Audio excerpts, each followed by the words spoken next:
que la présence de Dieu soit toujours avec vous. Et si Dieu est avec vous, ainsi, il vous donnera la victoire sur vos ennemis, comme il a dit par Moïse. Deutéronome chapitre 23 verset 14 qui dit ceci: car l'Éternel ton Dieu marche au milieu de ton camp pour te protéger et pour livrer tes ennemis devant toi. Ton camp devra donc être saint, afin que l'Éternel ne voie chez toi rien d'impur et qu'il ne se détourne point de toi.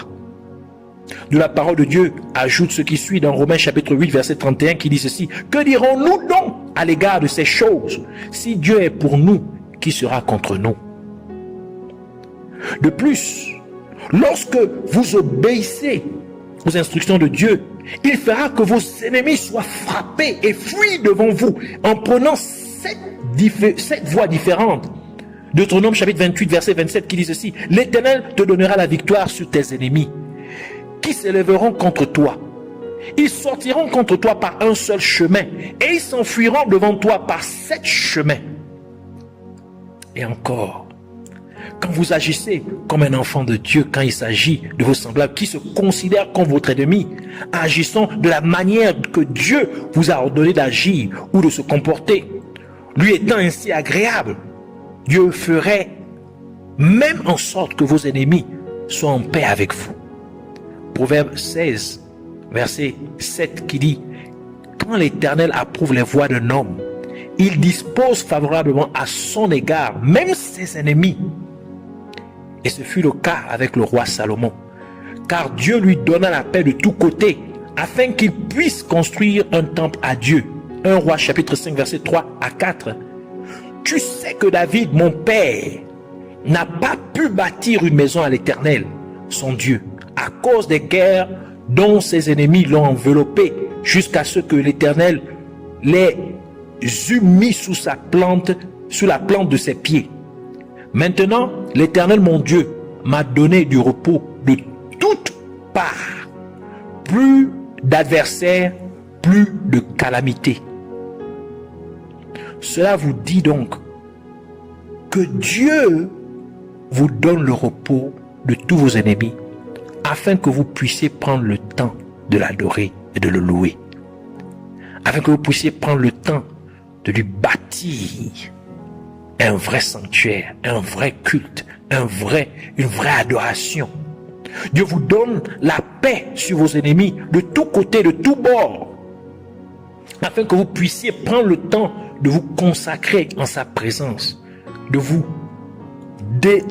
délectant ainsi en sa présence. Ainsi, vous devez apprendre à maximiser votre louange envers Dieu lorsque vos ennemis se lèvent contre vous.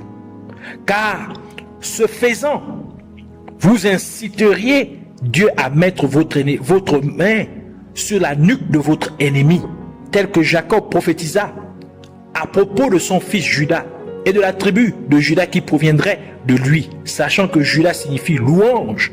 Genèse chapitre 49 verset 8 qui dit ceci: Judas, tu recevras les hommages de tes frères, ta main sera sur la nuque de tes ennemis, les fils de ton père se prosterneront devant toi. Et c'est pourquoi chaque fois que le peuple d'Israël demandait à Dieu quelle tribu devrait aller en premier à la bataille, Dieu disait toujours que Judas devrait aller en premier.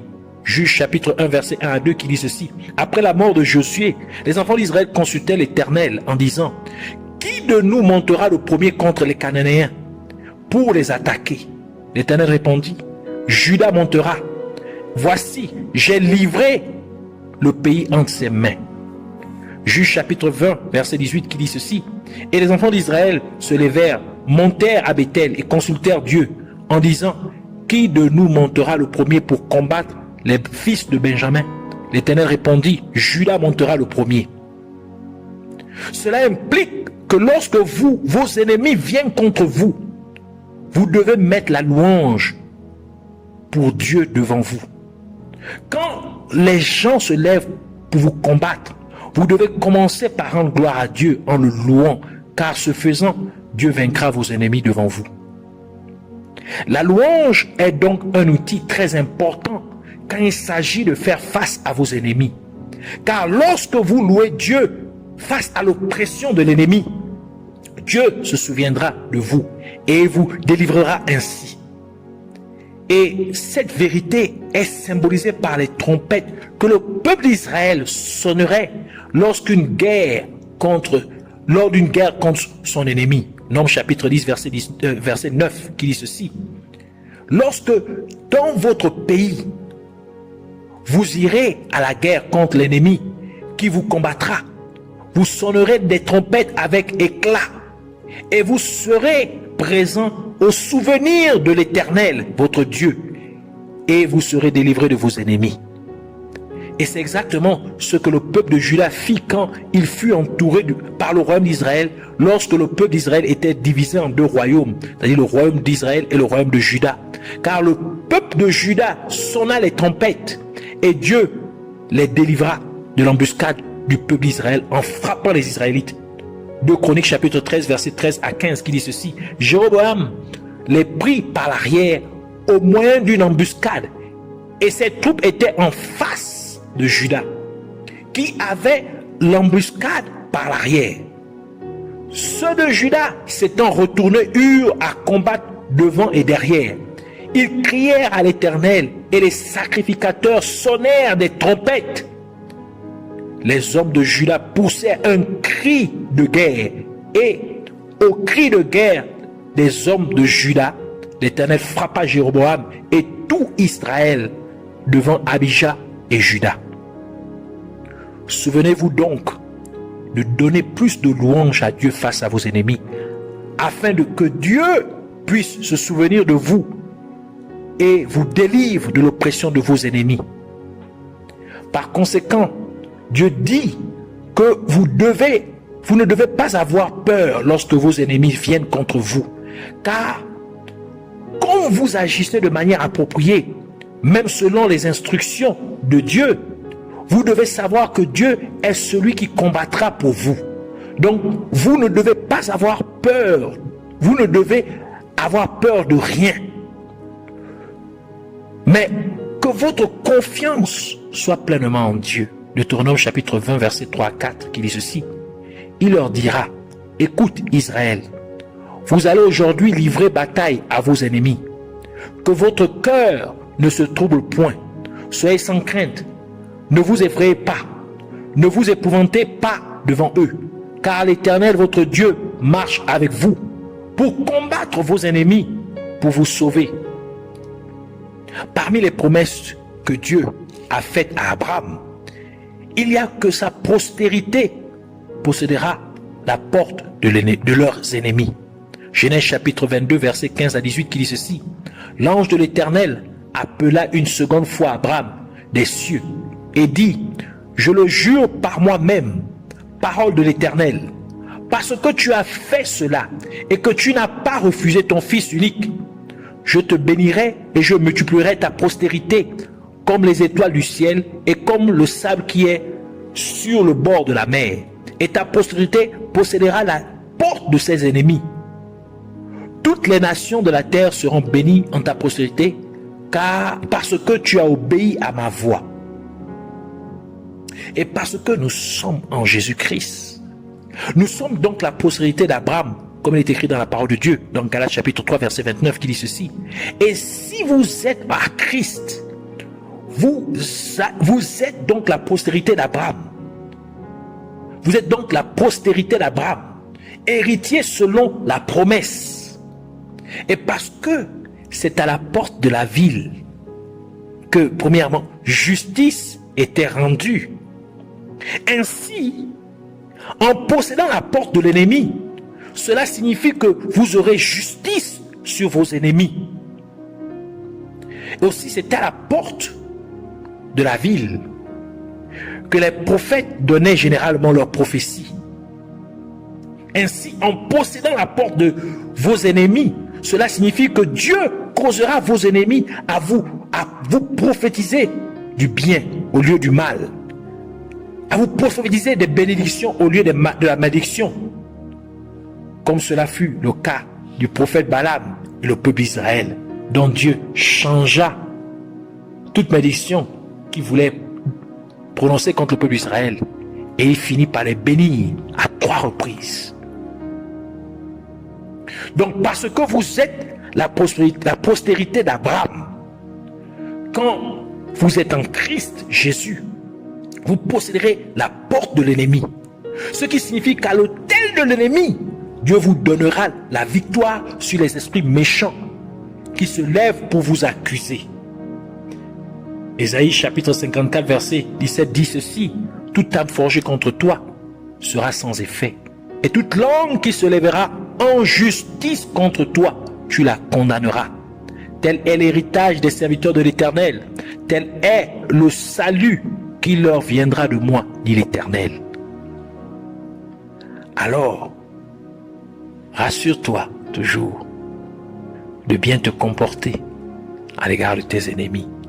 Comporte-toi comme la parole de Dieu te demande. Fais du bien lorsqu'on te fait du mal. Rends le mal qui t'est fait par du bien. Quand les autres te maudissent, bénis. Alors nous voulons prier. Premièrement, pour remercier le Seigneur pour sa parole. Nous voulons aussi prier pour demander à Dieu, au nom de Jésus-Christ, de faire en sorte que chaque être humain aime et fasse du bien à ses semblables, qui se tiendraient comme étant ses ennemis. Nous voulons prier aussi, au nom de Jésus-Christ, pour demander à Dieu de faire en sorte que chaque être humain agisse différemment de ce que les gens s'attendraient à ceux qui agissent ou se comportent lorsque du mal lui est fait, tout en agissant comme Dieu l'a ordonné. Nous voulons aussi prier pour que Dieu fasse en sorte que chaque être humain accorde la priorité à la louange lorsque ses ennemis se lèvent contre lui, au nom de Jésus-Christ. Et finalement, nous voulons prier pour remercier Dieu pour avoir exaucé nos prières. Alors, joins-toi à moi et prions ensemble. Père éternel, nous te rendons toute la gloire, l'honneur et la majesté. Nous te disons vraiment merci du fond du cœur pour ta parole, pour la révélation de ta parole, pour nous avoir équipés, pour nous avoir enseignés, pour nous avoir édifiés, Seigneur, au nom de Jésus-Christ. Que tu sois élevé, que tu sois exalté. Merci vraiment pour ces profondeurs. Nous voulons nous humilier au-devant de toi, Seigneur, implorant ta miséricorde. Te demandons de nous pardonner pour chaque fois que nous nous sommes mal comportés à l'égard de notre ennemi, à l'égard de notre être humain semblable, qui se traînerait contre nous, qui se considérait comme étant notre ennemi. Pour quelconque personne qui nous aurait fait du mal, et dont nous aurions rendu le mal par le mal, dont nous aurions insulté en retour lorsque nous avions été insultés. Pardonne-nous, Seigneur, au nom de Jésus-Christ. Car nous avons failli à notre devoir à l'égard de tes instructions, à l'égard de ta parole. Lave-nous, sanctifie-nous par ton sang, au nom de Jésus-Christ. Le sang qui a coulé à la croix de Golgotha, le sang de Jésus-Christ. Et nous te prions, Seigneur, que tu puisses nous faire grâce à chaque être humain. Fais grâce et amène chaque être humain à aimer son prochain, à aimer son ennemi, celui qui lui fait du mal, à amener chaque être humain à faire du bien à son semblable, qui se tiendrait comme étant son ennemi. Nous te prions, ô Père, fais en sorte que chaque être humain agisse différemment de tout ce que son entourage pourrait s'attendre, de ce qu'il puisse agir à l'égard de son ennemi. Lorsque les gens s'attendent à ce que nous rendions insulte pour insulte, que tu amènes chaque être humain à bénir au contraire. Lorsque les gens s'attendent à ce que nous fassions du mal, lorsque on nous aurait fait du mal, que tu amènes chaque être humain, Seigneur, à faire du bien. Au nom de Jésus-Christ. Seigneur, que nous puissions te laisser jouer ton rôle. Que nous puissions, Seigneur, jouer le rôle de celui qui nous venge, celui qui rétribue à nos ennemis. Au nom de Jésus-Christ. Laisse que nous puissions élever la louange au-devant de toi face à nos ennemis. Que nous commencions par, Seigneur, te glorifier, te rendant toute la gloire, la louange face à l'oppression de l'ennemi. Que nous maximisons notre louange à ton égard, au nom de Jésus-Christ. Et que tu deviennes, Seigneur, l'adversaire de nos adversaires, au nom de Jésus. Seigneur, rappelle-toi de la promesse que tu as faite à Abraham. Et tu as juré par toi-même, car tu as cherché quelqu'un de plus grand que toi, mais tu n'as trouvé personne. Et tu as juré par toi-même. Tu as promis de nous donner, Seigneur, la porte de l'ennemi.